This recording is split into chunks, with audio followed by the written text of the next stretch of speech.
बरसों समय पहले की बात है।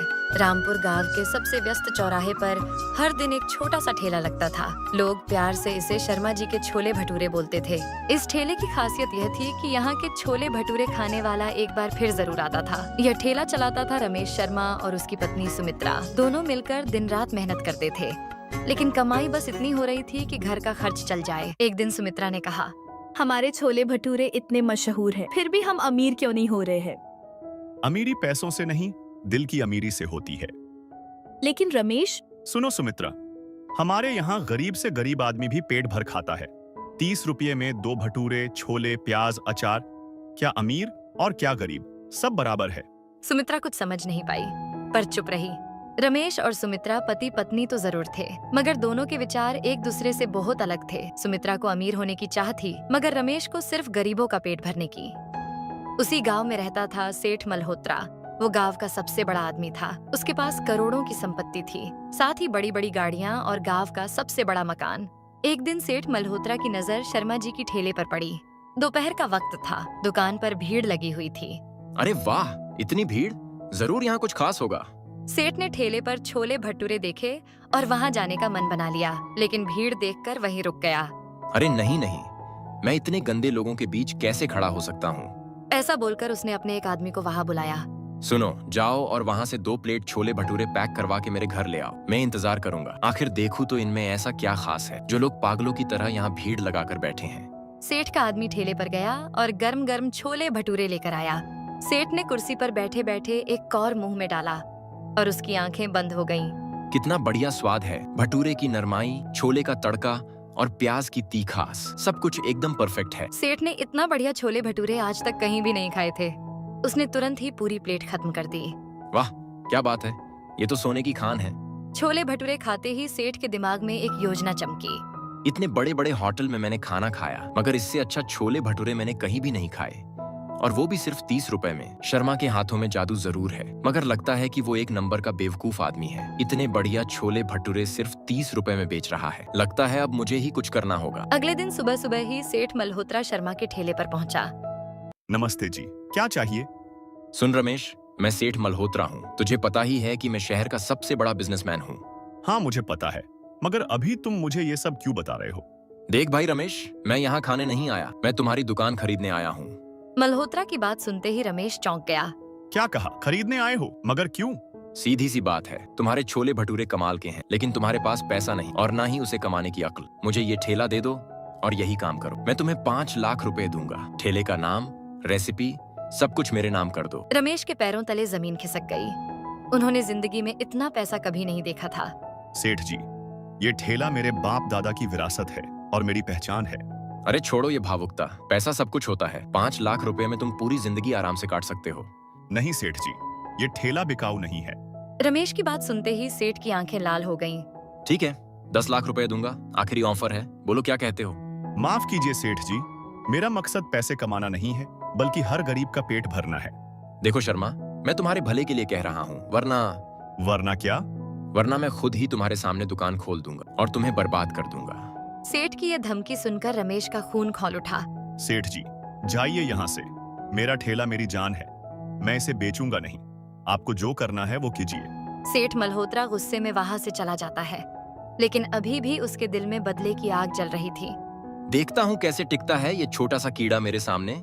अगले ही हफ्ते ठीक शर्मा जी की दुकान के सामने एक शानदार दुकान खुल जाती है, जिसका नाम था रॉयल छोले भटूरे पैलेस। मजे की बात यह थी कि ये दुकान किसी और ने नहीं बल्कि खुद सेठ ने ही डाली थी, ताकि वो रमेश को बर्बाद कर सके। और सबसे बड़ी बात यह भी थी कि सेठ ने शहर के सबसे मशहूर शेफ को हायर किया था।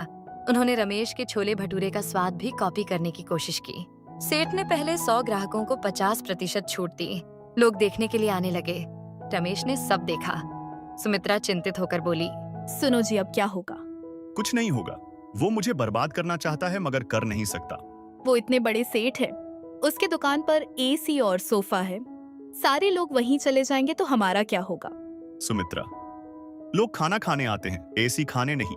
तुम चिंता मत करो, मैं हार नहीं मानूंगा। पहले दिन से ही सेठ की दुकान खूब चल पड़ी। शर्मा जी की दुकान पर भीड़ थोड़ी कम हो गई। सेठ ने जश्न मनाया। देखा, मैंने कहा था ना, अब ये शर्मा खुद आकर माफी मांगेगा।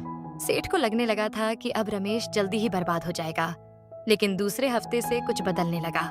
एक दिन एक ग्राहक सेठ के रॉयल पैलेस में आया। उसने छोले भटूरे ऑर्डर किया और खाया। छोले भटूरे खाते ही वो बोल पड़ा। भाई, ये तो वो वाला स्वाद नहीं है। ग्राहक की बात सुनते ही सेठ बोला। हमने बेस्ट शेफ रखा है, वो तो और भी बढ़िया खाना बनाता है। नहीं भाई, शर्मा जी के छोले भटूरे में जो बात थी वो यहाँ नहीं है। लेकिन मेरा ये ढाबा तो देखो कितना बढ़िया है, यहाँ एसी है, सोफा है। तेरे शर्मा के पास क्या है? भाई, पेट एसी से नहीं भरता, खाना और स्वाद से भरता है। वो ग्राहक वापस शर्मा जी की दुकान पर चला गया। धीरे धीरे यही होने लगा। लोग एक बार रॉयल पैलेस जाते, फिर वापस शर्मा जी के पास लौट आते। तीसरे हफ्ते तक रॉयल पैलेस में ग्राहक आधे रह गए। सेठ परेशान हो गया और उसने शेफ को बुलाया। क्या हो गया? तुम तो कह रहे थे कि तुम बेस्ट हो। सर, मैं पूरी कोशिश कर रहा हूँ लेकिन उसके जैसा छोले भटूरे नहीं बना पा रहा।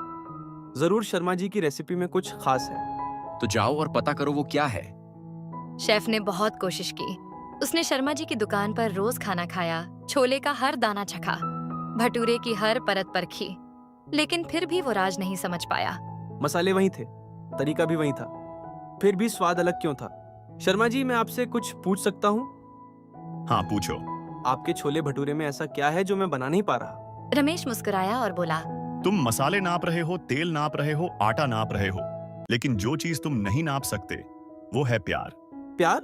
हाँ, मैं जब छोले बनाता हूं तो सोचता हूं ये किसी मजदूर का पेट भरेगा, किसी बच्चे को खुशी देगा, किसी बुजुर्ग को तसल्ली देगा।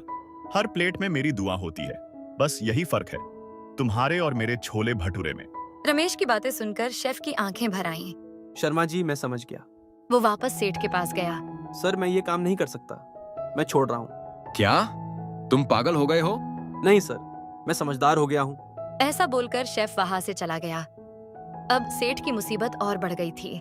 उसने नए शेफ रखे, रेट और कम किए, फ्री होम डिलीवरी शुरू की, लेकिन कुछ काम नहीं आया। लोग अब सिर्फ शर्मा जी के पास ही जाते थे। 4 महीने बाद रॉयल छोले भटूरे पैलेस बंद हो गया। सेठ मल्होत्रा को लाखों का नुकसान हुआ। एक शाम सेठ अकेले बैठे थे, परेशान और हारे हुए। तभी वहां पर रमेश शर्मा आता है, हाथ में छोले भटूरे की एक थाली लेकर। सेठ जी, नमस्ते। रमेश को वहां देखते ही सेठ चौंक गया। तुम यहाँ क्यों आए? सुना था आप परेशान हैं, सोचा मिल लूं। मुझे तुम्हारी हमदर्दी नहीं चाहिए। ये हमदर्दी नहीं सेठ जी, इंसानियत है। मैंने आपके लिए छोले भटूरे लाए हैं, लीजिए और खा लीजिए, शायद आपके दिल को सुकून मिले। मैंने तुम्हें बर्बाद करने की कोशिश की, तुम फिर भी मेरे लिए खाना लेकर आए हो। सेठ जी, दुश्मनी खाने में नहीं होती, दुश्मनी सोच में होती है। मुझे माफ कर दो रमेश, मैं गलत था। माफी की कोई बात नहीं, बस आगे से एक बात ध्यान में रखिए, आप करोड़पति हैं, आपके पास बहुत सारे रास्ते होंगे पैसे कमाने के, मगर मुझ जैसे गरीब के पास सिर्फ यही एक रास्ता होता है, अपना और दूसरे गरीब का पेट भरने का।